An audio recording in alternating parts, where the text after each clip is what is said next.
Essa aqui é a Rosemary, que vai contar a história dela, de como ela se casou com um cara. Todo um contexto conservador, de igreja, e ela comeu o pão que o diabo amassou. Viveu situações horríveis de violência doméstica, de apanhar muito, coisas absurdas.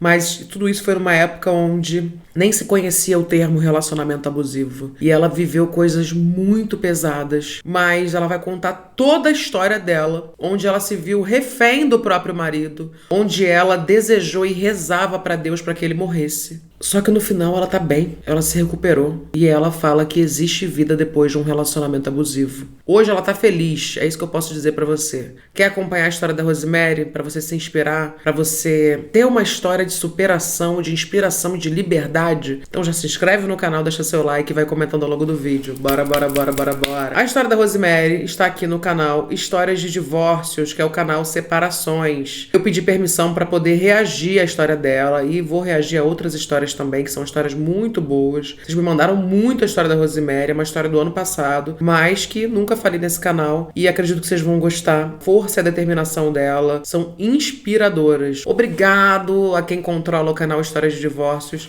O link tá aqui pra você assistir esse vídeo sem ter eu reagindo e pra você seguir lá o canal. Se inscreve no Histórias de Divórcios, que é muito bom. Vamos lá então? Vambora. Quando eu comecei a me entender por gente, eu estava sozinha em casa, nos anos 60, outro contexto social, e os meus pais evangélicos, muito tradicionais. Eu fui criada por uma família de pessoas mais idosas, eu não tinha primos da minha idade, não tinha muitos amigos, e tinha aquela vida assim muito para igreja, escola e igreja. Eu conheci a pessoa que foi o meu marido com 17 anos. Eu estava em casa, tinha ido para a igreja, tinha ido para um culto de um domingo à tarde, e quando eu cheguei lá na minha casa, ele estava lá com a mãe dele. A mãe dele tinha sido vizinha da minha mãe há muitos anos atrás. E ele também tinha se convertido na igreja, e a mãe dele quis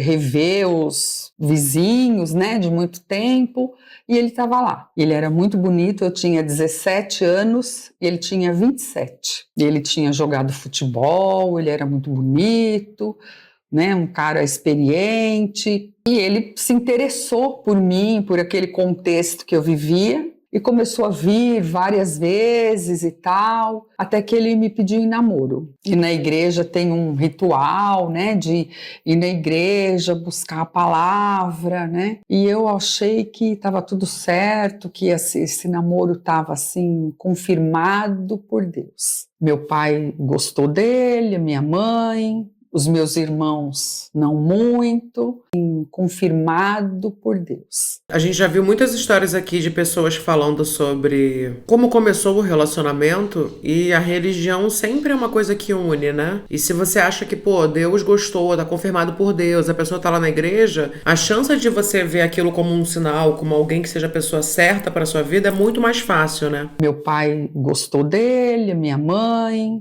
os meus irmãos não muito, mas o namoro foi prosseguindo. Não teve assim nenhum evento. O namoro era, ele vinha para minha casa, a gente ia para a igreja, depois comia uma pizza, namorava um pouquinho no portão e ele ia embora para casa dele. Não teve passeio, não teve viagem, não teve teatro, cinema, parque, nada. Era um namoro em casa e a gente ia para a igreja. Essa era a minha vida. Com 2 anos a gente se casou e a minha mãe e o meu pai construíram no terreno deles uma casa para a gente morar. Quarto, sala, cozinha, mas tudo bonitinho, tudo muito arrumadinho. E eu fui morar ali do lado da casa da minha mãe. Eu tinha terminado o curso de magistério, mas não estava trabalhando ainda. E ele, assim, era muito super protetor. Ele fazia tudo. A única coisa que eu fazia era cuidar da casa, lavar roupa, fazer a comida. Eu não fazia nada. Eu não tinha amigas, né? Então não saía de casa também, ficava só ali. Logo eu engravidei do meu primeiro filho. Nesse processo, como meu pai e a minha mãe também não são pessoas de muitas posses, para fazer essa casa, o meu pai vendeu um carro que ele tinha, vendeu uma veraneio, tinha sido o sonho dele de uma vida. né? Ele era motorista de caminhão, nunca teve carro, e quando ele teve o carro, ele vendeu para fazer essa casa. Então a minha mãe falou para ele, olha, a gente gastou tudo que tinha, então você me dá um aluguel simbólico, né, para a gente ir recompondo as nossas economias, que a gente gastou tudo que tinha. E ele não se conformava com isso. Aí, ó, você vê. Primeiro passo, Deus. Depois, quando começa a entrar dinheiro, cobrança, responsabilidade, a coisa vai mudando. Mas é isso, a gente tem que pensar que a história da Rosemary é uma história que acontece, uma mulher dos anos 60, ela se casou ali já numa outra época, né? Ela tem 60 anos hoje, é uma professora. Então, assim, como ela disse, foi criada de forma conservadora. Então, ela seguiu o script do que é esperado. E era esperado muito mais naquela época por uma mulher, o papel da mulher, ainda mais com o contexto da religião, né? Agora, botar pra morar no mesmo terreno, menina, como dá problema. E aí depois cobrar, vamos ver, até então é bom moço, super protetor. O dia que fez 1 mês desse casamento foi, de tudo que eu tinha vivido na minha vida até então, aquele foi o pior dia. Porque ele pegou o dinheiro, deu na minha mão, falou, vai pagar a sua mãe. E foi assim, foi tão humilhante, foi tão horrível esse dia, que eu chorei o dia inteiro. Ele de cara fechada, bravo, porque ele não se conformava de pagar esse aluguel para minha mãe. Como que uma mãe cobra aluguel de uma filha? E assim, ele era motorista de táxi, mas o táxi era dele e do irmão. Já era assim, ele tinha um rolo assim com a família dele, tudo era a família dele. E eu não participava das decisões da vida dele. Tudo era ele, o irmão, a mãe. Eles moravam na Zona Leste e essa casa da minha mãe, onde a gente morava, era na Zona Norte. E assim, foi muito difícil esse começo de casamento por causa desse bendito aluguel. Ela tá falando de São Paulo, Zona Leste, Zona Norte de São Paulo. Aí tá escrito aí, é que eu não tô botando pra vocês conseguirem ler. Eu já tinha um roxo no braço, então vai começar a história dele bater nela, gente, pelo amor de Deus. Infelizmente, assim, é engraçado, né? Porque quando a Rosemary conta esse começo da história dela, parece a história de muitas pessoas, de muitos relacionamentos que começaram dessa maneira. Principalmente pessoas da idade dela, dessa época que, como eu já falei, né? A expectativa do que se espera de uma mulher, essa cobrança de, eu tenho que encontrar um homem bom da igreja, uma pessoa boa, e de repente essa pessoa se transforma. E muitas vezes é a primeira experiência da mulher, é a primeira relação, é a primeira vez que ela tá lidando ali com um homem, já no casamento, né? E se vê meio que presa numa situação. Agora vai começar a descer a ladeira. Quando eu engravidei, que eu ganhei o meu filho, ele e a minha mãe brigaram, porque ele tinha deixado de pagar o aluguel há uns meses, e a minha mãe aproveitou a minha ausência e foi cobrar. Tô precisando desse dinheiro. E eles tiveram uma briga horrorosa de sair gritando e se xingando na rua. Eu no hospital, né, que tinha ganho o bebê. No dia que eu tive alta, eu liguei para a casa da minha mãe para avisá-la que eu estava de alta, para ela ou avisar, só que eles já tinham brigado. A minha mãe veio sozinha e falou, vamos embora, pega suas coisas, a gente vai de táxi. Falei, como? Mas e o fulano? Não sei o que, aquela coisa meio estranha. Daí a pouco ele chegou e ficou aquele clima estranho. Viemos para casa. Quando eu cheguei em casa, a minha casa estava fechada. Ele tinha comprado uma galinha para fazer uma canja e a galinha estava trancada no banheiro. E a casa toda empoeirada, minha mãe não teve mais acesso à minha casa, ele não deixava ela entrar lá. E eu cheguei, tinha feito uma cesariana, não tinha noção nenhuma, eu tinha 20 anos. Cara, super nova, é isso, super nova. Nessa época já se casava muito cedo e você já tinha filho muito cedo. A minha mãe ainda viveu isso. A minha mãe me teve com 24. Então, assim, 20 anos. A minha avó também viveu isso, sabe? Tipo, quantas mulheres nessa faixa de idade, de 60 anos, 70 anos, tiveram seus filhos com 19, 20 anos e não por ser uma coisa assim, um acontecimento da vida, como a gente vê adolescentes tendo filhos hoje. Não, porque já estava casada com um marido, às vezes um cara muito mais velho. É discrepante, né, a realidade que a gente tem hoje. Por exemplo, eu tenho 36 anos e eu nunca passei por uma experiência assim e conheço muitas mulheres, e não precisa ser só uma pessoa LGBT como eu sou, mas eu conheço muitas mulheres héteros, né, que se relacionam com homens e que têm a minha idade ou mais e não casaram, não tiveram filhos. E é como se, de fato, aquilo que a gente fala, o feminismo é uma bosta, não sei o que, beleza, você pode achar o que você quiser, mas se hoje você tem direito de você ter uma vida, de você ser gente, de você escolher o que você quer pra sua vida, é porque a gente tem muitas mulheres que antes de nós correram pra gente poder hoje ter uma liberdade. E isso é muito legal, a gente hoje tem direito sobre a gente. Porque a história da Rosemary parece a história de muitas mulheres que eu já ouvi e que eram fadadas a viver isso. Fui varrer e ele foi matar a galinha para fazer a sopa e assim, aquela coisa. E depois, não sei se foi no dia seguinte, não sei, mas ele veio me contar a versão dele da história, que a minha mãe cobrou o aluguel e que eles brigaram. E depois a minha mãe também me contou. Eu não lembro isso com muitos detalhes, que foram 2 meses horrorosos. A minha mãe entrava na minha casa quando ele saía e quando ele chegava, minha mãe saía porque eles não se falavam, era aquele clima insuportável. E ele começou a procurar um lugar para a gente ir embora dali. Nós vamos mudar, eu vou comprar uma casa. E assim, eu vou comprar uma casa sem dinheiro. A família dele ia emprestar o dinheiro. Nesse meio tempo, eu tinha feito concurso de professora na Prefeitura de São Paulo e tinha passado no concurso. E eu fui chamada e escolhi o lugar para trabalhar lá na Zona Leste, porque já estava definido que a gente ia morar lá. Ele ia arrumar uma casa para a gente morar lá em Itaquera. Então eu já escolhi a minha vaga lá e fui chamada para trabalhar nas férias. Eu ia começar a trabalhar em fevereiro. Um dia nublado qualquer do mês de dezembro. A minha mãe estava na minha casa, ele chegou e a minha mãe não quis ir embora. Ela falou, eu estou na minha casa, não vou sair daqui. Ele foi para a cozinha e começou a bater porta, bater panela, e eles entraram em confronto de novo. Brigaram, discutiram, e ele falou para mim, nós vamos embora agora daqui, porque o meu pai tinha um caminhão e meu pai ia levar a nossa mudança. Só que ele estava viajando. E a minha mãe, essa cena aconteceu. A minha mãe segurou num braço meu e ele no outro. Nós vamos embora agora. E a minha mãe falou, não vai embora com esse louco, que ele vai judiar de você. Não vai embora. Mal sabia ela, mas eu já tinha um roxo imenso no meu braço, que eu estava dando de mamar para o meu filho, e ele cismou com uma pessoa, uma senhorinha amiga da minha mãe, que eu falei qualquer coisa para a mulher, e ele deu um murro no meu braço. Eu já estava com o braço roxo.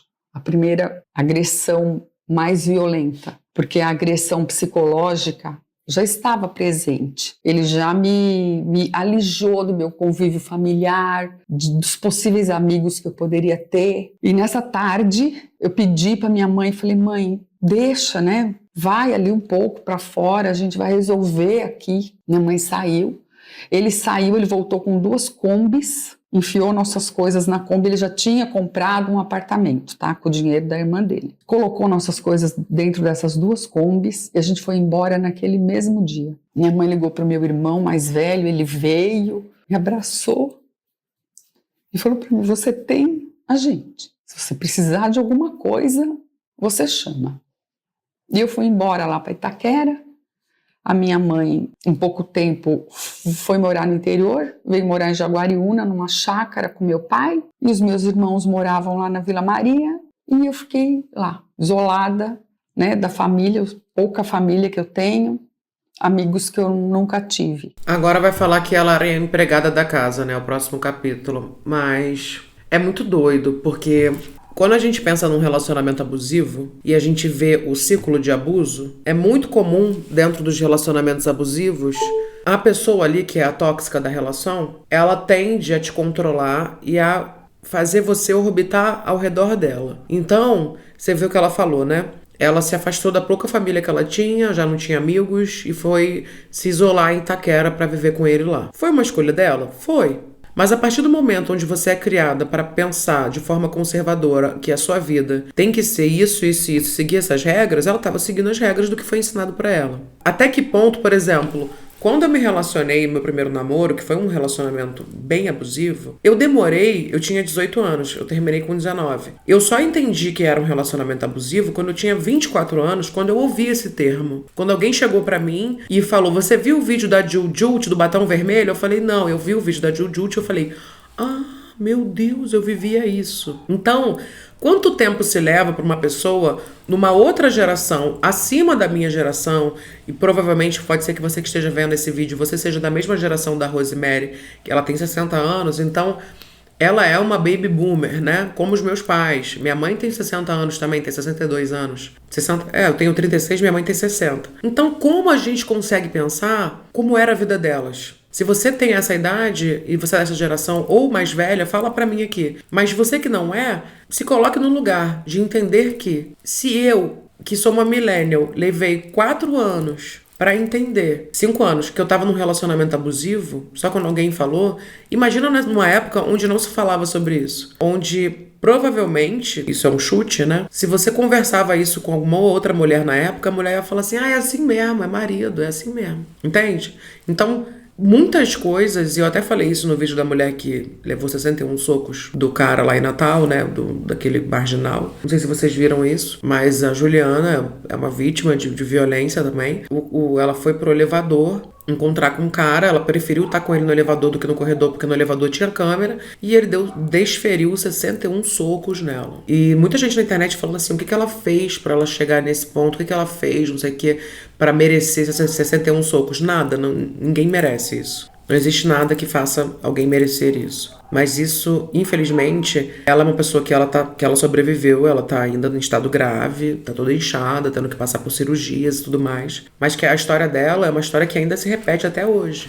E mesmo com as pessoas falando sobre esse assunto, mesmo com tudo isso acontecendo. Então, imagina na época da Rosemary, onde não se falava sobre isso. Eu ouvi falar no nome da minha mãe. Ele ficava transtornado. Minha mãe era... E ele usava palavras pejorativas, palavras de baixo calão para se referir à minha mãe. Não queria ver minha mãe nem pintada de ouro. Minha mãe ficou todo esse tempo sem ver meu filho também. Eu morei 1 ano num apartamento que ele comprou e depois ele comprou uma casa. Era assim, eu trabalhava, assinava um cheque no valor total do salário e dava para ele. Porque ele tinha que pagar a irmã dele, que emprestou o dinheiro, porque ele tinha que pagar o irmão dele, que fez não sei o quê. E eu não via dinheiro. Eu não ia no supermercado, eu não ia na feira. Tudo ele fazia, tudo ele trazia. Eu não precisava, eu só saía para trabalhar. Eu ia para a escola, trabalhava ali pertinho, mas assim, não tinha contato também com as pessoas. Eu não tinha tempo de fazer amizade, porque ele tomava conta quando foi o meu filho, que era o bebê, a minha sogra tomava conta. Logo depois eu engravidei novamente e tive a minha filha, 2 anos de diferença. E quando a minha filha nasceu, o meu filho estava acabando de desfraldar. Tinha 2 anos, era um menino grande, gordinho. Então ele falou, não tem como você ficar com o bebê e com essa criança. Ele vai ficar na casa da minha mãe. E ele de manhã ele saía, levava meu filho para casa da mãe dele e eu ficava sozinha com a bebê. E esse distanciamento rompeu o meu elo com o meu filho. O meu filho parecia que só tinha pai. Eu era a empregada da casa. Rompeu o nosso contato de afeto. E eu não via a hora de voltar a trabalhar. Eu fiquei 3 meses e meio dentro de casa com aquela bebê, não saía pra nada, porque a criança não podia sentir cheiro de monóxido de carro, não podia tomar poluição, não podia tomar vento, não podia tomar chuva, nada. Então era dentro de casa. Quando eu voltei a trabalhar, aí acho que o meu filho voltou para casa, mas assim, aquele elo tinha sido perdido. O menino só queria saber do pai, era pai, pai, pai o tempo inteiro. E assim, quando estava sozinho comigo, era muito difícil, porque a gente tinha rompido uma ligação. E a vida foi transcorrendo com muita... Complicado, né? Porque tem filho no meio da história, e aí você vê que ela, com pouco tempo, mas era um bebê, né? Ela sentiu que ficou 3 meses longe do outro bebê dela, um bebê de 1 ano e pouco, tava desfraldando, assim, 2 anos, e já tava com outro bebê. O que eu acho curioso na história da Rose, e que se difere de algumas histórias que são parecidas, é que ela trabalhava, mesmo nessa época. Ou seja, eu acredito que ela já até disse isso, ele precisava do dinheiro dela pra pagar a irmã e tal, então ela nem via a cor do dinheiro. Ele precisava do dinheiro dela. Por isso que ele deixava ela trabalhar. Porque a descrição de um cara assim, que tá se formando, né? Ele já agrediu ela, já aconteceu algumas coisas, e toda a manipulação, toda a violência verbal, toda aquela coisa ali já mental, né? Que depois ele partiu pro físico. Isso se difere, mas é porque ele precisava do dinheiro. Dificuldade, ele era muito violento, ele começou a beber, e ele bebia, e ele me espancava. Do nada, sem motivo nenhum, por alguma coisa que eu falasse ou que eu não falasse, ele bêbado me espancava. Foram muitas e muitas vezes que sangrou meu nariz, que eu fiquei roxa. Quando eu estava nesse fim de puerpério, Gente, você entende isso? E ela tá falando isso com uma naturalidade, diversas vezes, incontáveis vezes. E ela vai falar do puerpério agora, ela acabou de parir, ela vai apanhar. Quando eu estava nesse fim de puerpério, com a minha filha bebê, devia ter uns 7, 8 meses, eu não me lembro ao certo, o irmão dele ficou noivo. Então a gente foi para a festa do noivado do irmão dele. As crianças, é claro que não foram. A empregada da mãe dele veio ficar na minha casa com as crianças que já estavam dormindo e a gente foi. E lá eu vi uma cena assim que ele estava tipo dando em cima de uma menina, da irmã da noiva. Eu vi assim que ele meio que foi beijar a menina, alguma coisa, eu vi isso de relance e fui cobrar dele. Falei, que é isso, né? Que tá acontecendo aqui? E ele já veio para cima de mim com muita violência. Aí a gente já começou, vamos embora, vamos embora. E ele, quando eu entrei no carro para vir embora com ele começou a me esmurrar. Eu saí do carro, saí correndo, o irmão dele estava próximo. Eu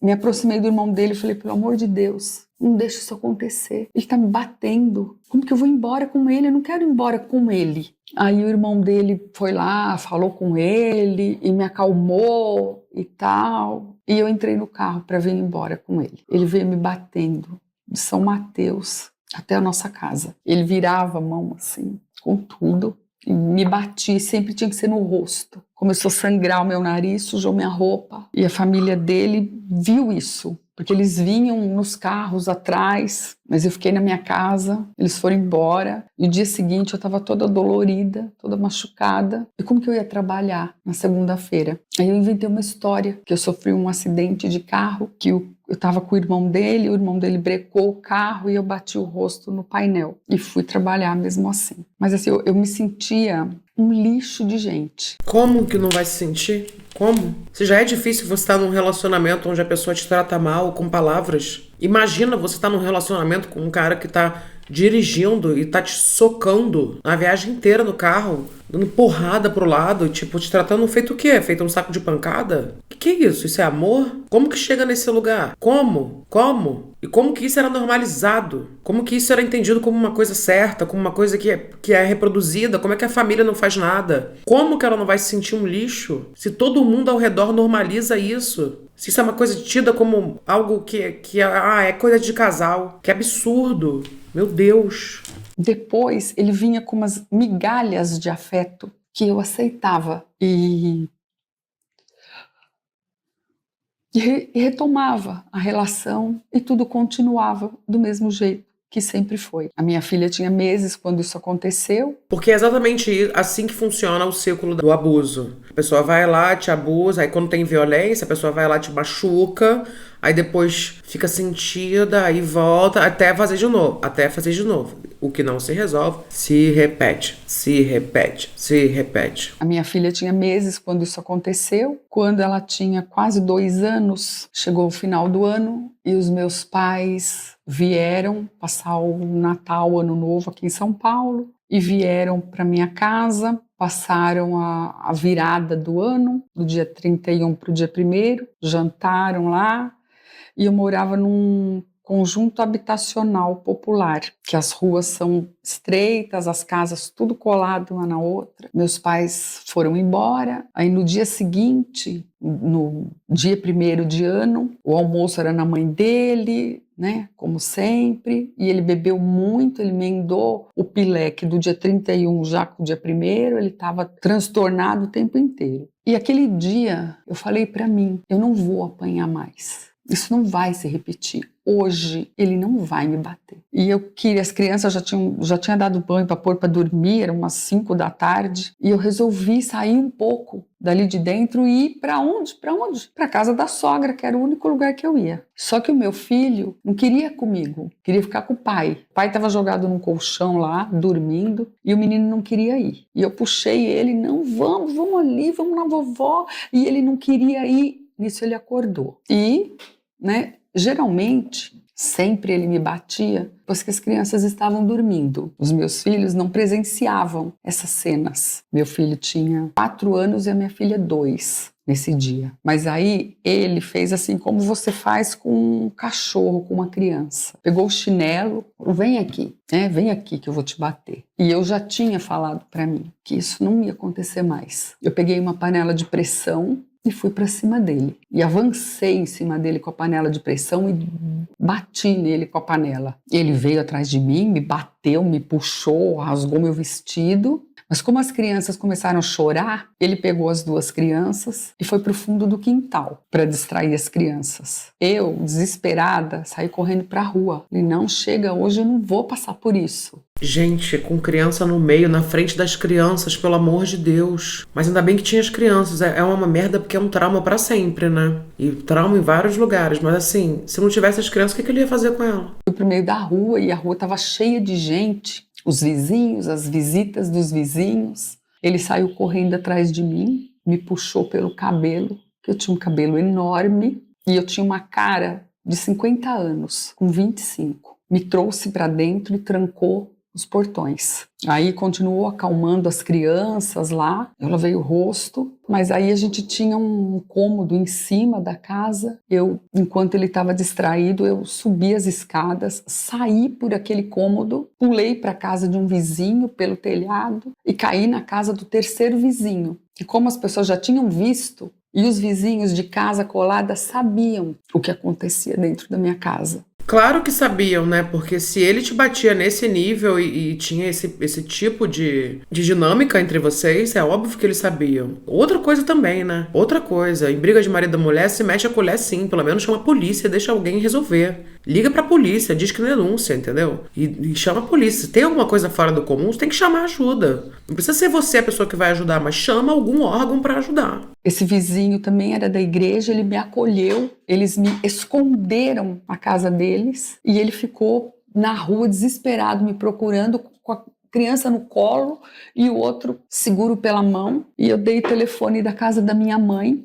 Até então, os meus pais, os meus irmãos não tinham ideia do que era a minha vida. Mas nesse dia eu dei o telefone da casa da minha mãe e a filha desse vizinho telefonou. Por sorte, os meus pais não estavam em casa, só o meu irmão estava em casa. E ele pensou, meu pai e minha mãe estão lá, eles brigaram, aconteceu alguma coisa. Meu irmão veio. Com menos de meia hora, meu irmão chegou com o carro na rua e os vizinhos apontaram para ele onde eu estava, e meu irmão foi entrando na casa desse vizinho, ele deixou as crianças não sei aonde, e foi atrás, e ele e o meu irmão já se bateram, se pegaram, ele arranhou o rosto do meu irmão bateu nele também, e quando os dois chegaram dentro da casa do vizinho, ele queria que eu fosse embora com ele para casa. E o meu irmão me tirou dali, me colocou dentro do carro e me levou para casa de uns amigos dele que eu nunca tinha visto na minha vida. Eu cheguei lá com o rosto todo machucado, com o vestido rasgado e destruída,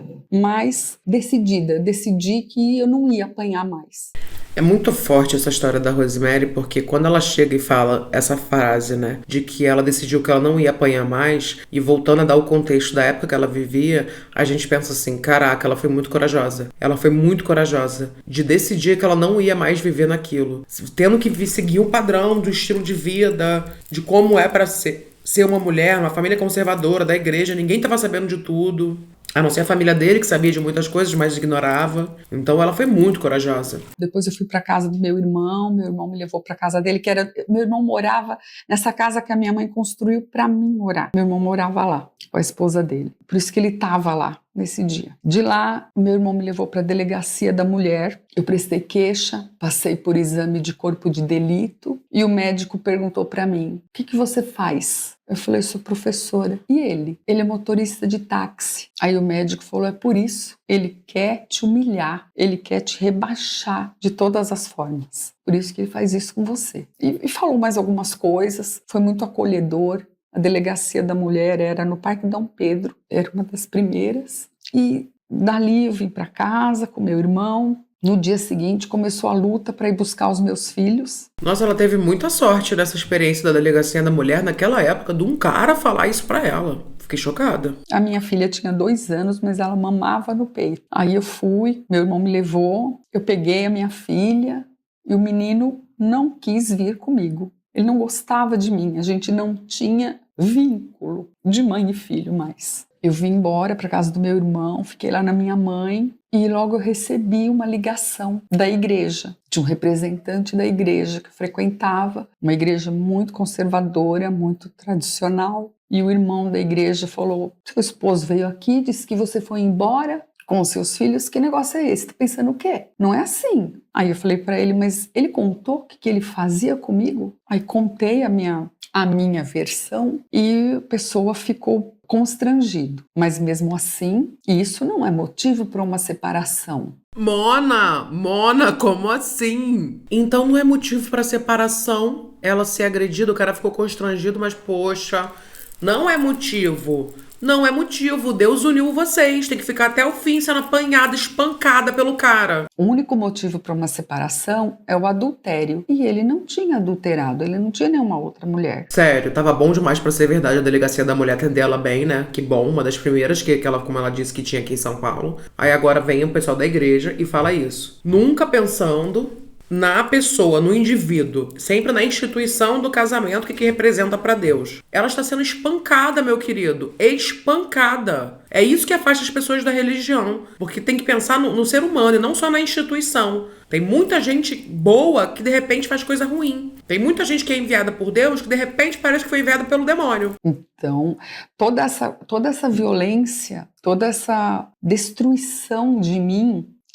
não era um motivo suficiente para que eu pudesse pedir um divórcio, uma separação. Depois dessa ligação, foi marcada uma reunião na igreja, onde vão vários membros importantes, os anciães, os cooperadores, eles vão para fazer um aconselhamento, para ouvir as duas partes. E o meu irmão falou: não, você pode ir, mas eu vou com você. E eu fui com a minha bebê, o meu irmão, e aquela roda de homens que ouviram a minha história, ouviram a dele, mas o final da reunião foi o mesmo. Você tem uma família, você tem filhos, ele é o seu marido, e esse vínculo não se dissolve assim. Ele não pecou, você tem que voltar. Ele não pecou? Uma pessoa que soca, você tem corpo de delito contra a pessoa, você fez BO, você estava toda sangrando, toda machucada, toda roxa.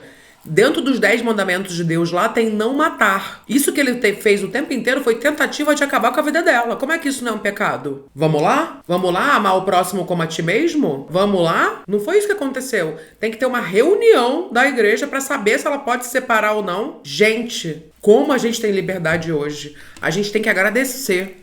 Olha o que ela sofreu. E eu saí da reunião. A reunião foi assim muito ruim para mim, porque a minha filha mamava no peito. E ela queria mamar, ela queria brincar, sei lá o que ela queria. E outra coisa também, ela estava desfraldando. E eu não tinha acesso a dinheiro. Eu nunca tinha dinheiro para nada. Tudo era ele que fazia, que comprava, que resolvia. Então a mãe dele comprou umas calcinhas para minha filha na feira, só que era calcinha de nylon. Então eu punha a calcinha nela, ela começava a se coçar e queria tirar a calcinha. E ela querendo mamar e tirar a calcinha. Tira, mamãe, tira. Ninguém entendia o que estava acontecendo. Eu levei ela pro banheiro, lavei, mas era assim, era aquele monte de senhores, aqueles homens conservadores, tradicionais, cada um com a sua família margarina, querendo que a minha, de repente, do nada, se transformasse numa família margarina que nunca ia ser. Eu fiquei 18 dias na casa da minha mãe. Por fim, o meu filho acabou vindo também, mas o menino não podia ver o pai, porque se visse o pai, grudava na roupa dele e não queria ficar comigo de forma alguma. Só queria ficar com o pai. O meu irmão me deu dinheiro, eu fui numa loja, comprei roupa, comprei calcinha de algodão para minha filha, comprei uma roupinha verde para ela que não sai da minha memória, foi a primeira roupa que eu comprei para minha filha. Ela só usava roupa ganhada e quando não tinha alguma coisa, ele ia e comprava.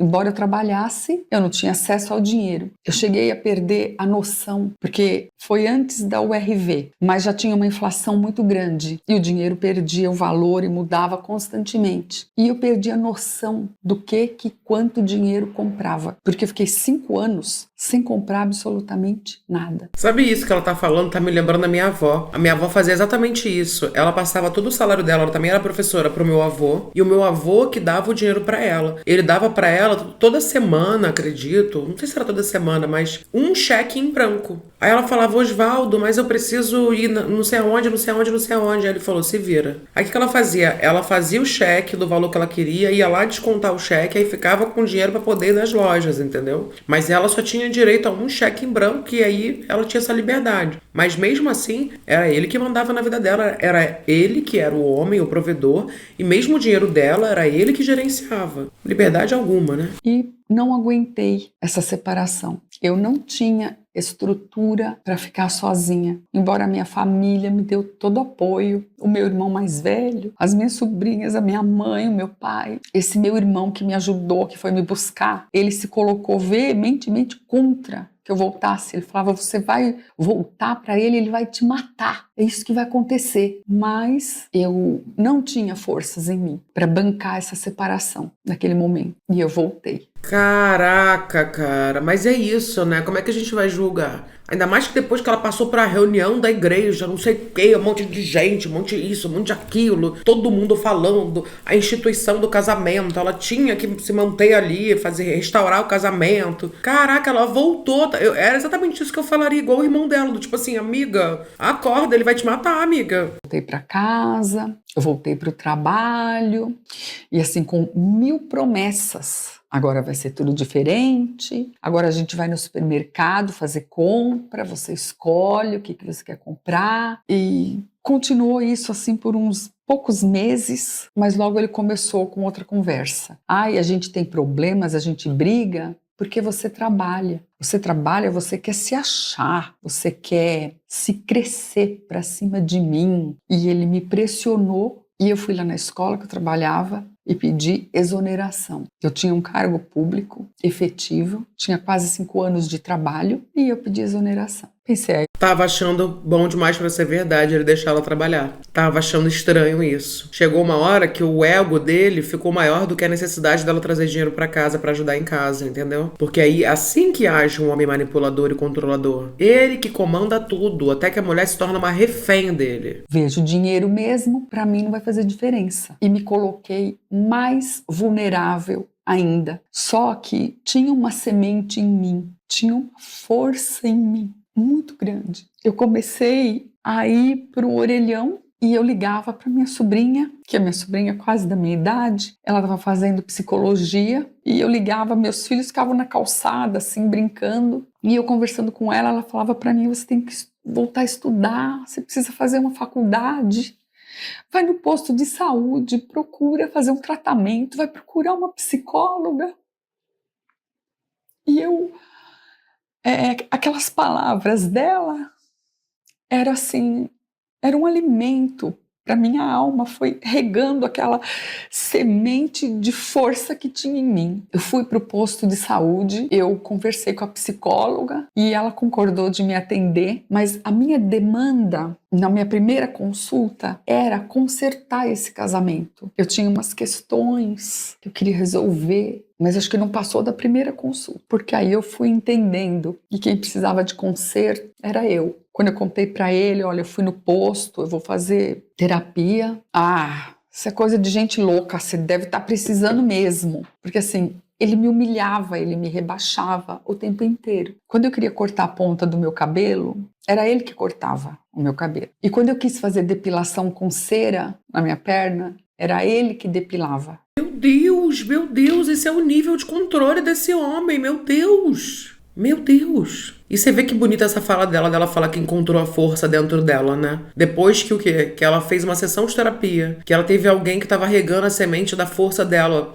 entender que ela pode se amar, que ela pode se escolher. Mas o ciclo do abuso faz isso. E quando o cara consegue ter um controle total sobre você, sobre o seu dinheiro, e agora nem mais o seu dinheiro, porque você conseguiu sair do trabalho e você não tem mais nada pra fazer a não ser orbitar em volta dele, é o caso de muitas mulheres que não conseguem sair de relacionamentos abusivos porque elas dependem financeiramente do homem. E o homem já manipulou totalmente a mente dela. Eu não ia pra lugar nenhum. Eu não podia conversar com uma vizinha. Porque se eu estivesse conversando com a vizinha e ele ele chegasse, era um motivo de uma briga absurda. Eu trabalhava e a escola era praticamente em frente à minha casa. E tem momentos que você vai para o lado externo e ele ficava o tempo inteiro circulando. Ele ia na mãe dele, ele ia na irmã dele, ele passeava o tempo inteiro enquanto eu trabalhava. Porque ele que olhava as crianças. Depois que eu tive minha filha, a sogra não dava conta de olhar 2. Então, no horário que eu ia trabalhar, ele vinha para casa ficar com as crianças. Só que assim, ele chegava faltando 3 minutos para eu entrar no meu trabalho.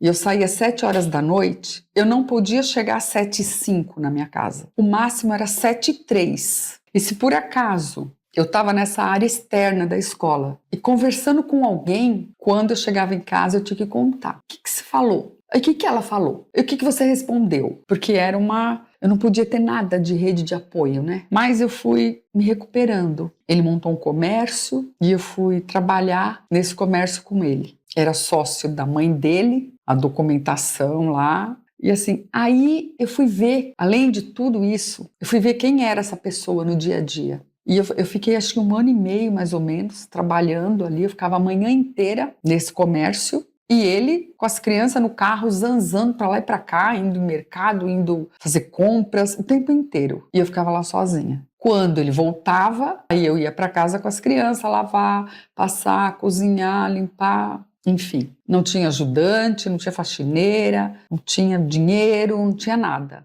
A gente teve uma briga, não me lembro porquê, eram muitas brigas. Ele não me batia mais no rosto, mas ele me desprezava, me humilhava. E a gente teve uma briga muito feia. E eu falei, não trabalho mais com você. Não vou mais para esse trabalho, você se vira, não quero mais. E eu fiquei em casa, mas aí eu comecei a costurar para as vizinhas, fazer uma barra, pregar um zíper, e eu comecei a ter acesso a dinheiro. Era uns trocadinhos, R$5, R$10. Aí eu saía com os meus filhos, ia numa loja, às vezes comprava algum brinquedo, comprava pozinho para fazer sorvete, mas o sorvete tinha que ficar escondido, porque criança não pode tomar sorvete que fica doente. Então a gente tomava sorvete escondido em casa. E eu comecei a me recuperar como pessoa e comecei a recuperar a minha relação de mãe com meu filho. A gente brincava, jogava um joguinho lá que chama Combate,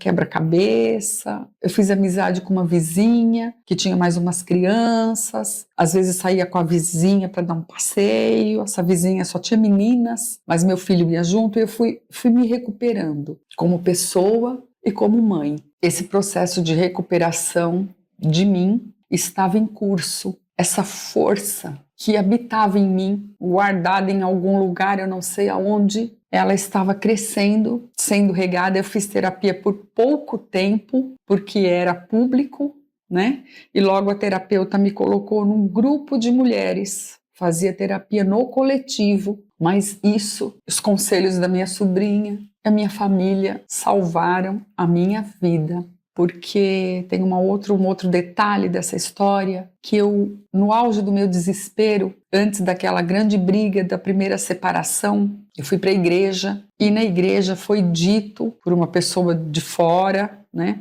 Foi dito que tinha alguém ali que fazia muita coisa errada, e vinha na igreja dar uma de santinho. E a pessoa, o pregador ainda fez esse gesto, e ele era músico. E nessa pregação foi falado: tudo que você faz debaixo do telhado vai ser exposto. E se você não endireitar os seus caminhos, cemitério para você. Isso foi em outubro, quando foi na passagem do ano, lá em dezembro, teve toda aquela história, e eu não precisei contar nada para ninguém. Ele foi na igreja contar tudo que ele fazia, tudo que acontecia. Então eu voltei, parte daquela palavra tinha se cumprido, porque tudo que acontecia na minha casa tinha sido exposto, né? Então eu fiquei esperando que a segunda parte se cumprisse também, porque se ele não melhorasse, ele ia morrer. Deus ia destruí-lo, tirá-lo, né, do mundo. E eu tinha essa esperança, que se ele não melhorasse, qualquer hora ele ia morrer. Era a única forma que eu via de me ver livre, porque aí Caraca, que pesado, né? Porque é isso. Ela foi lá envolta de manipulações, ainda de outras pessoas, a questão da religião e tudo mais. Vou restaurar meu casamento, mas ela estava se apegando na esperança de que ele morreria. Isso é muito pesado. Tipo assim, a pessoa que você divide a sua cabeça, que você divide a sua vida, que você tá querendo construir tudo junto, você tá construindo, é uma pessoa que você deseja a morte dela. O quão pesado não é isso? De você pensar que você precisa chegar nesse ponto pra você sentir que você vai ter uma liberdade. A minha avó nunca apanhou do meu avô, eles já morreram, né? Há muito tempo. Que Deus os tenha. Mas eu já fiz vídeo sobre isso, inclusive aqui no YouTube, já fiz no Instagram, falando exatamente sobre esse ponto. A minha avó só conseguiu ser livre depois que o meu avô morreu. Ela se transformou, ela se tornou outra pessoa, porque o meu avô não chegava a vias de fato de bater nela, mas ele era bem tóxico, assim, sabe? No sentido de que ele tinha esses comportamentos que eram normalizados e ensinados para os homens. É como se esse fosse o papel do homem, né? E eu sinto que a minha avó começou a ser muito mais livre depois. Eu sinto não, eu vi isso acontecendo. Uma vez ela falou para mim que ela só teve coragem de ser ela mesma depois que meu avô morreu. E isso é muito triste, porque isso é a história de muitas mulheres. Muitas mulheres têm que chegar nesse nível, entende? Sendo uma pessoa viúva, poderia fazer o que eu quisesse, poderia ser livre, eu poderia viver, né? E eu esperei por mais 5 anos. Ele começou a beber muito, muito, cada vez mais. Eu já não trabalhava mais com ele, ele tinha aquele comércio, ele saía do comércio, mas ele não vinha para casa. Aí eu pensei, bom, aí tem alguma coisa, né? Ele deve estar saindo com alguém, ele deve estar fazendo alguma coisa. E se ele tiver com outra pessoa, aí eu posso ser livre. Aí ele tá adulterando. E eu cheguei a deixar meus filhos sozinhos, dormindo, e andar pelas ruas. Fui até a casa da mãe dele, porque ele sempre me falava que ele estava na casa da mãe dele, e realmente ele estava lá. Ele saía do serviço, ele ia para a casa da mãe. Porque o relacionamento de família que ele entendia, a família dele, nunca fui eu e os meus filhos. A família dele era a mãe dele e os irmãos. Era um apego nessa mãe, era uma coisa assim, doentia. Então assim, a gente não almoçava juntos, isso desde que eu me mudei lá para a Zona Leste, desde que os meus filhos eram pequenos. A gente não tomava café da manhã juntos, não almoçava, nada. O lazer dele, contar as coisas, a convivência, era tudo na casa da mãe dele. E assim, eu vou trocar de carro. Então ele ia lá na mãe dele, combinava com o irmão dele, com a mãe, como que ele ia fazer, depois ele me contava, vou trocar de carro e vai ser assim, assim, assim, fulano vai emprestar tanto, e no final das contas, quem pagava essa conta era eu, enquanto eu trabalhava, né? Porque o cheque acontecia todo mês. Eu nunca peguei nenhum dinheiro. Mas aí já não estava mais trabalhando com ele, nesse comércio, estava francamente nesse processo de recuperação, costurando para as vizinhas, recuperando a relação com o meu filho e esperando ele morrer. Só que ele não morria. E a situação foi ficando... Fui esperando ele morrer, mas ele não morria? Muito difícil, porque ele descobriu uma outra maneira de me destruir, me desprezando. A gente começou a ter um relacionamento assim, ele chegava, fritava um bife sem tampa na frigideira, porque senão junta água e fica duro, e fazia aquela sujeira, comia, saía, voltava, não falava oi para mim, nem bom dia, nem tchau, entrava e saía da casa e eu era uma planta, um vaso, só que era um vaso que limpava, lavava. O famoso tratamento do silêncio. Isso aí também é famoso dentro do ciclo de abuso. A pessoa faz o tratamento do silêncio, ela te ignora, você não existe. Cuidava dos filhos e isso foi me minando, porque a violência física, ela dói, mas a violência psicológica, ela destrói, ela te afeta de um jeito... O desprezo é uma coisa inadmissível. Ninguém merece ser desprezado. E nós ficamos nesse processo aí quase 2 anos. Eu não tinha como me livrar dele, eu não tinha dinheiro, eu não tinha emprego. Pegar 2 crianças e ir para a casa da minha mãe não passou pela minha cabeça. Eu queria uma casa para mim e para os meus filhos. E eu comecei a lutar, procurar emprego. A minha mãe pediu para um primo, que pediu para o deputado, e acabaram me arrumando um emprego no SESI como professora. Eu voltei a trabalhar em agosto, em outubro eu pedi a minha separação, o meu divórcio, com pecado ou sem pecado. É isso!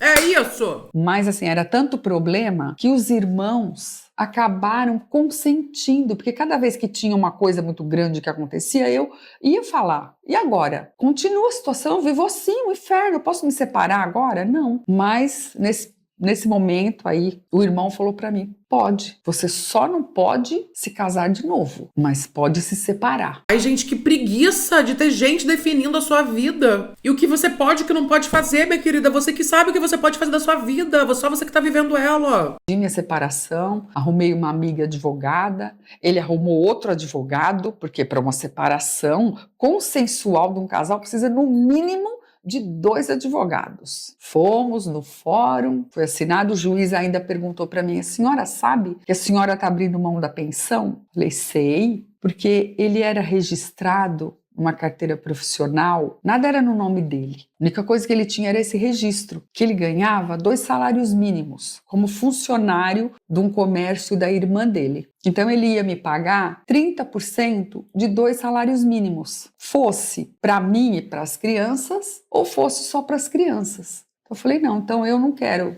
não vai alterar em nada, eu sei, estou abrindo mão, pensão só para as crianças. Isso aconteceu em outubro, só que ele não saía de dentro de casa. Ele continuou morando, entrando e saindo de manhã e de noite sem sair da casa. Ele não queria sair da casa. Antes de pedir essa separação, um dia eu fui olhar os documentos dele, porque assim, a casa dele não era a minha casa, as coisas dele não ficavam na minha casa, os documentos dele ficavam dentro do carro dele. Então eu esperei ele dormir, ele tinha vendido aquele comércio que eu deixei de trabalhar com ele vendeu, pegou um carro como parte do pagamento, pegou dinheiro, que eu não sei aonde foi parar, e eu esperei um dia ele dormir, peguei a chave do carro e fui mexer na carteira dele. Aí eu achei os documentos do carro que ficava lá na minha garagem, era um Monza, com uns 4 anos de uso, não me lembro quantos, mas era um carro valioso. Esse carro estava no nome da sobrinha dele. O carro dele, que era um táxi, como ele sempre foi sócio do irmão, o carro estava no nome do irmão. E eu fiquei sabendo, peguei extratos bancários, ele tinha uma conta de poupança, ele tinha dinheiro. Eu fui no banco com um número e fiquei sabendo o saldo, ele tinha um dinheiro guardado. Mas no momento da separação,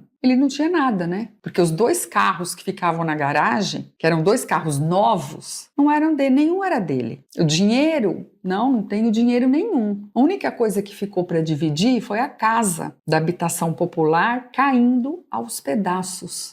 Porque eu não ia arrumar. Eu mal estava começando a trabalhar, como eu ia reformar uma casa? A casa não tinha, nem fechava a porta, só encostava a porta, que dava para o quintal. E aí descobri que ele estava fazendo toda essa falcatrua aí, né? Mas vamos separar, fomos até o juiz e ele não saía de casa. E eu falava para ele, você não vai embora? Vou, semana que vem eu vou. Vou, semana que vem eu vou. Cada dia ele levava uma coisa. Ele levava uma roupa. Vou levar essa cadeira aqui. Cada dia ele levava uma coisa, mas ele nunca ia embora. Isso foi... Cara, que insuportável isso. Já saiu a separação, já saiu tudo. Você não vai embora da casa, mano? Um dia minha mãe falou pra mim, cadê sua aliança? Eu falei, tá guardada. Me dá aqui que eu vou levar embora isso daqui. Dali uns dias, ele veio procurar aliança. Cadê as nossas alianças? Eu falei, já era, sumiu. Não tem mais aliança nenhuma aqui não. Eu guardei, você não vai achar. Porque minha mãe, ele estava levando as coisas de casa. Eu sou apaixonada por fotografia. E eu tirava foto dos meus filhos com uma câmera emprestada da irmã dele. Mais uma determinada época, ele comprou uma câmera vermelha, que era ser minha paixão. Arrumava a criança para ir para a igreja, aí tirava uma foto com aquela roupinha linda. Sempre tinha um filme na câmera. E nessa fase aí, essa câmera sumiu também. Sumiu a câmera, ele estava levando coisas. E não ia embora definitivamente nunca. Quando foi no dia 4 de janeiro, ele já tinha levado muita coisa embora e ele entrou na casa. Naquela época, uma linha de telefone era uma coisa muito valiosa e principalmente na região que eu morava. As pessoas alugavam linha de telefone. Era caríssimo, era um dos mais caros de São Paulo, era daquela região. Para vocês entenderem o nível da época que a gente está falando, de como isso é muito tempo atrás. Foi na tomada, tirou o plug, pegou o aparelho, pôs embaixo do braço, tô indo embora. Falei, quê? Você vai levar o telefone? O telefone vai ficar na casa. Aí foi uma briga absurda, né? Eu fui para a delegacia, meu filho foi pro carro dele, pegou o talão de cheque, falei, você pode levar o telefone, mas então me paga a minha parte. Não tá no acordo que o telefone você vai levar embora. Ele já tinha pedido a transferência da linha para casa da mãe dele, mas assim, tão esperto, ele precisava levar o aparelho também. Aí eu fiquei assim transtornada, porque era a minha forma de comunicação com o mundo. Era como eu falava com a minha mãe, era como eu falava com a minha sobrinha. Morava longe, são muitos quilômetros de distância. Como eu ia ficar mais isolada ainda? Bom, eu fui para a delegacia e é claro que o delegado riu da minha cara. Ah, é seu marido que pegou? Ah, tá. Não, ó, para começar que assim, o bairro que atende a sua região não é essa delegacia, é a outra. Eu fui ironizada. Eu fui menosprezada, que eu queria prestar uma queixa de roubo contra o meu marido. Já não era mais marido, né? Já tinha acontecido a separação consensual. Aí eu liguei para minha advogada e assim, ele nesse período ainda debochava de mim. Ele falava, quer que eu vou embora? Fala com a sua advogada, porque depois que você vai diante de um juiz e assina uma separação consensual, não existe medida de tirar a pessoa da casa. Existia essa medida se eu não tivesse separada. Eu poderia pedir para ele ser retirado da casa, porque me colocava minha integridade física em risco e tal. Depois que as pessoas vão diante de um juiz de comum acordo e assinam uma separação, não cabe medida judicial para tirar da residência. Ela queria se separar, abrindo mão das coisas, achando que isso ia resolver a história dela, só que na verdade isso piorou a história dela, porque ele teve mais controle ainda sobre ela, porque basicamente nada mudou na vida dele. E ele ficou lá até dezembro, até janeiro, nesse dia que ele catou o telefone para a delegacia. Eu fui na vizinha, telefonei para meus irmãos, aí os meus irmãos vieram e foi uma briga horrível, aquela gritaria, aquela baixaria total. E aí a gente meu irmão foi atrás dele, a gente foi para a casa do advogado dele, meu irmão com ele, porque ele achava que ele tinha direito de levar a linha de telefone. Aí o advogado dele falou para ele, não, isso não cabe no acordo, isso está errado. Ele teve que pegar toda aquela arrogância dele, voltou para casa com o aparelho, plugou, ligou para a companhia de telefone e cancelou o pedido de transferência. E naquele dia, os meus irmãos foram nos depósitos de material de construção, compraram um monte de cadeados e trocaram todos os cadeados do portão. E ainda assim, naquela noite, ele veio bêbado querer dormir lá, mas foi a última vez. Axé! Minha vida começou. Próximo domingo eu faço aniversário no mês de janeiro, então teve um churrasco no meu aniversário na minha casa, vieram os meus irmãos, os meus sobrinhos, os meus filhos, porque eu não recebia minha família na minha casa. Ninguém vinha na minha casa, era só eu ficava lá, trancada, ilhada do mundo. Teve uma festa de aniversário para mim, eu já trabalhava, os meus filhos estudavam onde eu trabalhava ou não me lembro, mas a minha vida estava recomeçando. E assim, embora com tudo isso que eu passei, eu tinha uma força muito grande. Eu comecei a dar aula e continuei costurando para fora, que eu precisava refazer minha vida. Com uns 2 anos mais ou menos, eu tive dinheiro para realizar um grande sonho da minha vida, que era ter um carro, porque eu só andava com as crianças de ônibus. E é muito louco, porque depois que ela consegue sair desse ciclo de abuso, onde ela não tinha liberdade nenhuma no relacionamento, ter um carro é o maior símbolo de que ela pode ir e vir para onde ela quiser, como ela bem entender. É o símbolo da liberdade. Tentava passar o meu filho gigante por baixo da catraca para economizar o dinheiro da passagem deles. Com os 2 anos eu consegui comprar um carro. Eu ainda morava nessa casa de moradia popular que tinha que ser vendida e ele fazia de tudo e mais um pouco para que a casa não fosse vendida. Porque ali ele transitava naquela rua, ele vinha toda hora na minha porta. A casa era parte dele, entendeu? Ele não entrava, mas ele sentia que ali tinha alguma coisa que era dele. Tinha aquela mulher com aquelas crianças, com aquela casa, entendeu? Ele tinha um apego naquela casa. Eu cheguei a ir com ele na imobiliária, não, a casa e tal, vamos colocar a casa à venda e tal. Aí liguei para minha cunhada. Liga na imobiliária, procura uma casa para vender. Não tinha casa nenhuma para vender. Ele ia lá e falava que não estava vendendo, sei lá, ele não queria que a casa fosse vendida. Mas eu estava em franca recuperação. Ninguém me segurava mais. Fui tirar minha carta de motorista, comprei o meu primeiro carro e foi assim, o grande sonho da minha vida. Pegar aquelas crianças, colocar sacolas, porque eu costurava para minha família, eu costurava durante a semana, no sábado eu ia para casa da minha mãe, eu levava roupas para minha sobrinha, né? Eu vendia para minha família, o meu trabalho. Colocar aquelas crianças naquele carro e ir para casa da minha mãe era a festa da vida. Antes, eu ia também para casa da minha mãe, ia de ônibus, e um dos meus irmãos me traziam. Hoje é você, vai levar. Mas agora eu tinha o meu carro. Eu viajei, eu fui para a praia com os meus amigos, que eu comecei a recuperar os meus amigos. Eu fui encontrar uma amiga que eu perdi o contato e fiquei 7 meses com esse carro. Quando essa casa finalmente foi vendida, foi uma troca, foi uma permuta de imóvel. Foi dada a casa, ele pegou a parte em dinheiro e eu fiquei com um apartamento popular. Um lugar horrível, mas era meu, tinha escritura e estava no meu nome. Era só meu. É isso, era só dela. Aí, nessa mudança, eu mudei num sábado, mudei para o apartamento, tudo arrumadinho. Aí eu perdi o telefone, porque aí tive que entregar o telefone que fazia parte do acordo. E no prédio que eu fui morar, tinha PABX, telefone de ramal, uma linha para um prédio inteiro de moradia popular. Era um caos, mas era o que tinha no momento. Mudei no sábado, tudo arrumadinho, meu irmão ajudou, meus amigos ajudaram na mudança. No domingo a minha cunhada veio, trouxe os meus pais para conhecer meu apartamento.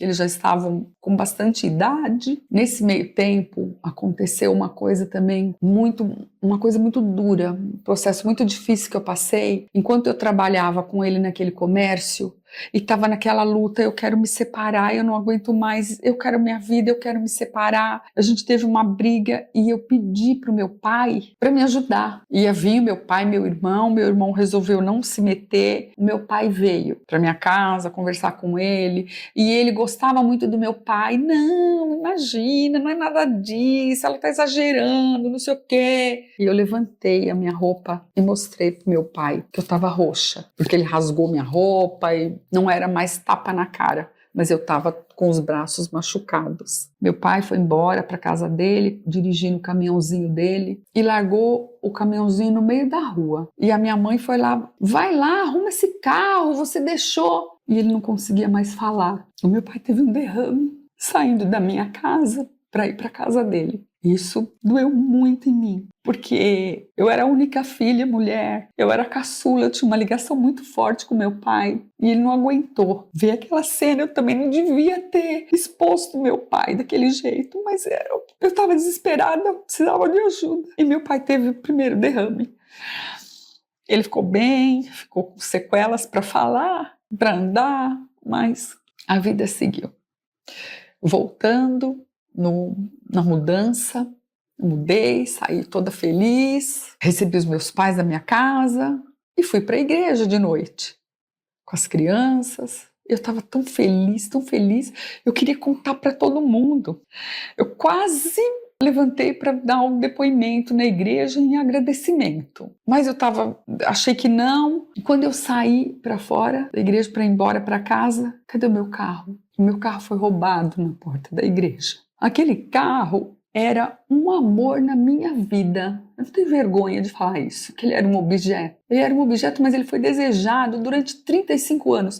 Eu tinha 35 anos quando eu tirei minha carteira de motorista e comprei esse carro. e ele foi roubado na porta da igreja. Eu liguei para uma amiga, eu liguei para os meus irmãos. Os meus irmãos vieram, andaram o bairro inteiro para tudo quanto era lado. Eu fui na delegacia prestar queixa, fazer boletim de ocorrência. E é claro que o carro nunca mais foi achado, né? Caraca, que merda, amiga, que droga. Você estava vivendo a sua liberdade e o carro é tirado de você. Nunca mais. Era um Fusca, lindíssimo. Ele foi muito importante no meu processo de reconquistar a minha liberdade, mas eu fiquei sem esse carro. E eu tinha amigos, pessoas conhecidas. Um amigo do meu irmão frequentava um centro, alguma coisa, e depois foi falar pro meu irmão que lá no centro que ele frequentava, falaram para ele que isso era coisa do meu ex-marido. Mentira, roubar o carro? E depois o marido de uma vizinha, também que frequentava os bares do bairro, ficou sabendo no bairro, nos bares, que foi o taxista que mandou roubar o meu carro. Eu não tenho certeza, tá? Isso não é uma acusação, é uma hipótese. O carro nunca mais foi achado, mas ele tem antecedentes e coragem para fazer isso. Babado? Eu não sei. Mas os meus irmãos, o meu pai vendeu aquela caminhonetezinha velha, um deu um pouco de dinheiro, o outro deu outro pouco, e eles me deram outro Fusca. Não fiquei totalmente sem carro. E o processo de recuperação continuou de vento em polpa. É como se eu fosse um pássaro, um avião, um foguete, sei lá. Quando eu mudei para esse apartamento, eu perdi o meu bico de costureira. Eu só tinha o salário, né, que não era muito. Mas eu continuei buscando, procurando, prestei concurso novamente, fui chamada em 2 concursos que eu passei e eu cheguei a acumular 3 empregos. Eu trabalhava de manhã, de tarde e de noite. Não aguentei muito tempo, só aguentei 8 meses. Aí eu desisti de um, continuei só com 2. Mas eu consegui sair desse apartamento popular. Eu comprei uma casa maravilhosa, onde eu fui muito feliz, onde cabia a minha família inteira e todos os amigos que eu pudesse chamar. E tinha um quintal enorme e cabia todo mundo. E foi muito legal, foi muito bom o tempo que eu morei nessa casa. Eu comprei carro, consegui comprar um carro razoável, passei nesses concursos da prefeitura, fiz 2 cirurgias plásticas. Cuidando dela, fazendo tudo por ela, sem ninguém controlar o dinheiro dela, sem ninguém controlar a vida dela, as decisões dela. É sobre isso. Precisaria estar fazendo tudo de novo, mas na época foi maravilhoso. Eu consegui, com muita luta, fui fazer faculdade, fiz a minha faculdade de pedagogia, os meus filhos estudando, a vida caminhando, e eu vivi a lua de mel comigo mesma. Durante muitos anos, uns 5 anos, eu nem pensava em ninguém, porque eu tinha tanta coisa para aprender. Eu viajei de avião pela primeira vez com os meus filhos, e eu ia para a praia, para casa da mãe da minha amiga. Eu fiz a minha faculdade de pedagogia, que o conhecimento, aprender é uma coisa que me faz muito bem. Eu fui efetivada novamente na rede pública de São Paulo. Quando eu terminei a faculdade, comecei a ganhar um pouco melhor. Acabei de pagar essa casa e eu estava uma pessoa reconstruída, feliz da vida. A minha relação com meu filho foi recuperada ainda na infância. Quando eu comecei a me recuperar como mulher, eu me recuperei como mãe. Eu brincava com ele, a gente jogava.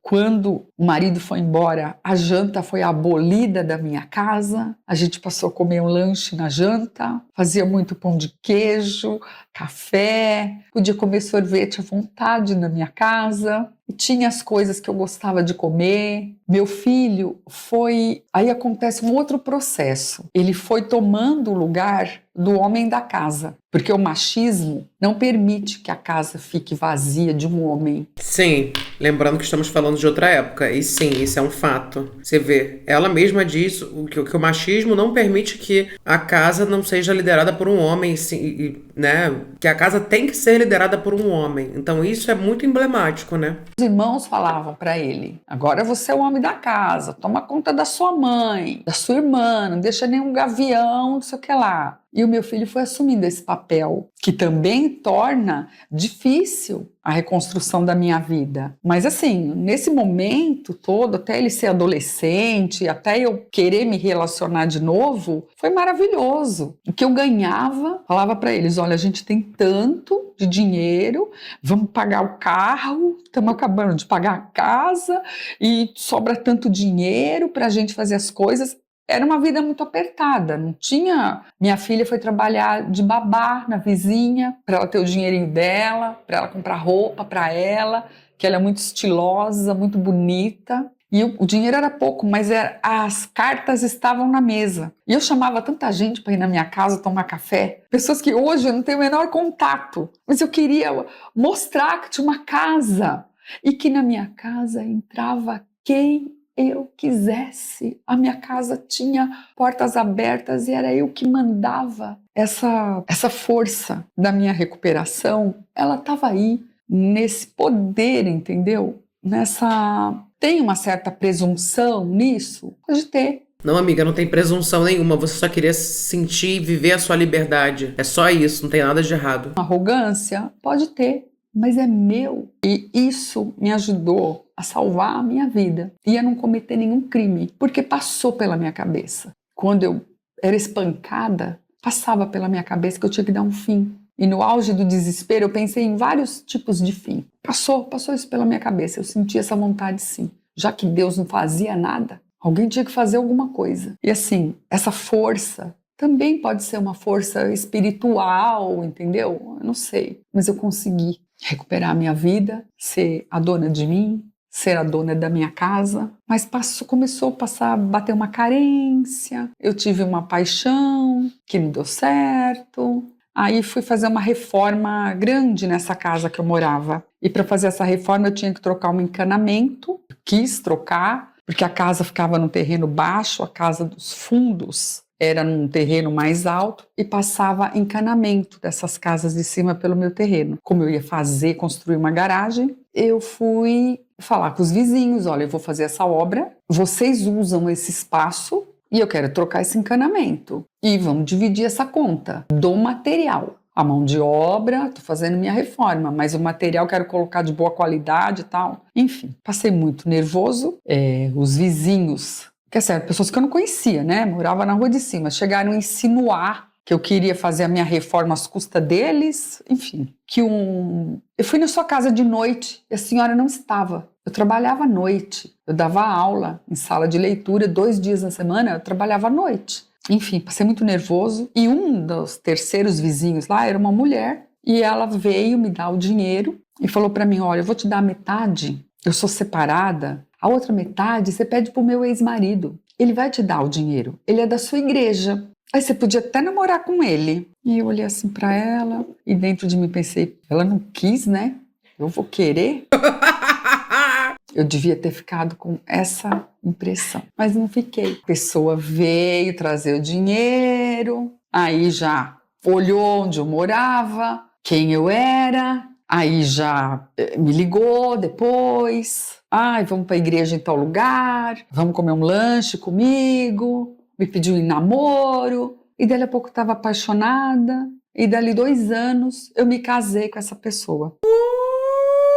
Casei porque eu era da igreja, casei no cartório, legalmente, oficialmente, com separação total de bens, porque ele estava adquirindo um imóvel, né? E ele não queria que eu tivesse parte nas coisas dele. Ficamos casados por 7 anos e tinha muitas brigas, porque ele tinha filhos e eu também. Para o meu filho, esse casamento foi um inferno, porque eu trouxe ele para morar dentro da minha casa e o meu filho, com 18 anos, foi destituído do poder de ser o homem da casa. Isso foi muito doloroso para ele e ele via, e eu também via, que ele falava de mim como se eu fosse assim uma grande conquista dele, um grande trunfo que ele estava adquirindo. Ele falava no trabalho dele que eu era a bênção dele, porque eu emprestava o meu carro no dia do rodízio para ele ir trabalhar sempre de carro. Eu trouxe para morar na minha casa e ali ele queria dividir as despesas. Ele não se responsabilizava por nada. Eu pago as contas básicas. Não. Vamos dividir as despesas. Quando era contas relacionadas aos filhos dele, que morava com a ex-mulher,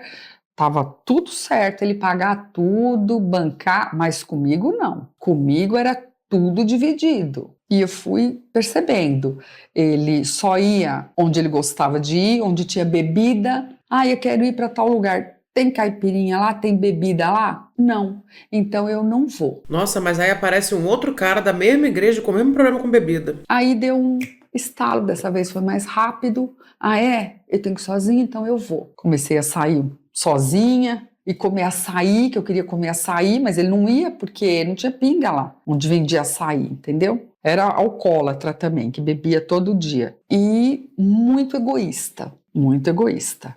Até que a gente foi fazer uma viagem e ele esqueceu de me pagar. Eu fiz no meu cartão e ele não pagou. Aí dali uns 2 meses a gente foi para outro lugar, aí a gente foi fazer a conta, aí ele falou eu falei para ele, ó, põe aí uma outra pousada, tal, que você não me deu o dinheiro. Você vai cobrar de mim? Levou?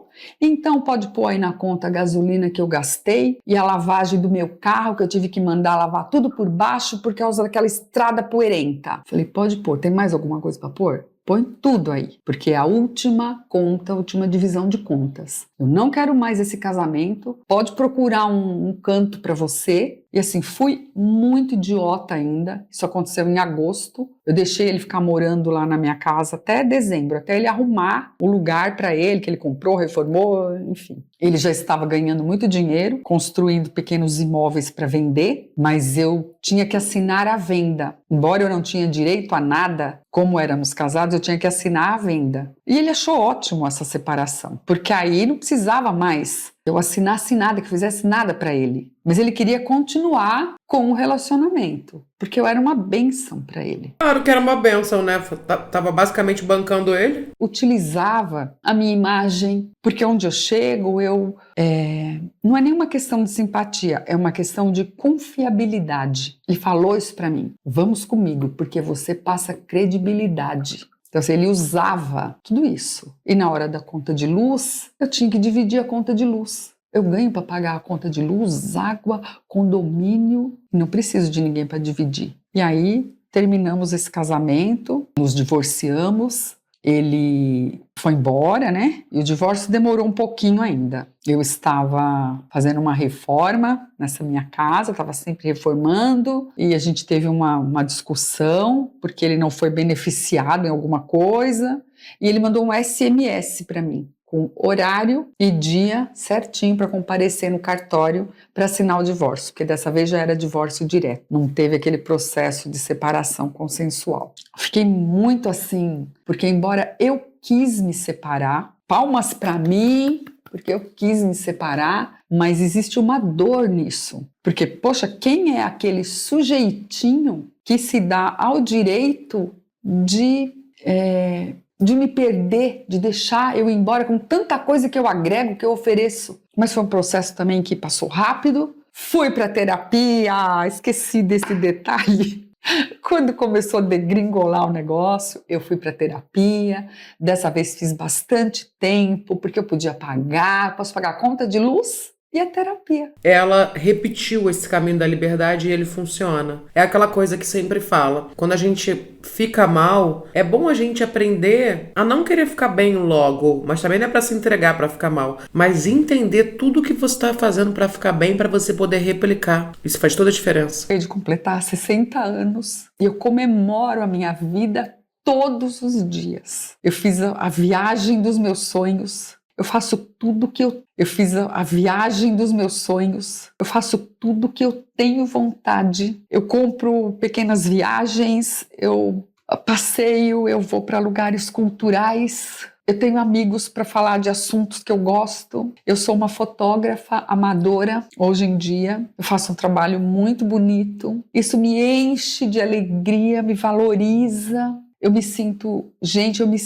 uma mulher inteira. Eu não preciso de nenhum pedaço que me complete. Eu estou inteira nesse momento, tratada, terapeutizada, reconstruída, e é isso. Desejo que essa história sirva para alguém que vive ainda sob uma dificuldade, que existe vida depois do divórcio. Para mim existiu um grande período de lua de mel quando eu saí daquele primeiro relacionamento, e agora eu estou na segunda lua de mel. Existe uma vida muito boa quando você se livra de um relacionamento abusivo. Exatamente, exatamente. Você fica achando, quando você tá num relacionamento abusivo, que a vida é só aquilo. Mas você entende depois que tem muito mais pra viver, que não é aquele mundinho que você acreditou, que tem toda uma vida te esperando e que você não precisa de nenhum macho te controlando e te dizendo o que você tem que fazer da sua vida. É isso, gente. O que vocês acharam dessa história? História bonita da Rosemary. Uma história de muita luta, de determinação, de entender de fato o que ela quer pra vida dela, de se conhecer, de viver a liberdade e de ter força pra, no meio de uma sociedade onde esses pensamentos ainda eram muito avançados para a época, ela foi lá e enfrentou. Escolheu ela mesma, como ela diz, viveu uma lua de mel e se encontrou com ela mesma, e hoje tem a vida que ela sempre quis. Que bonito.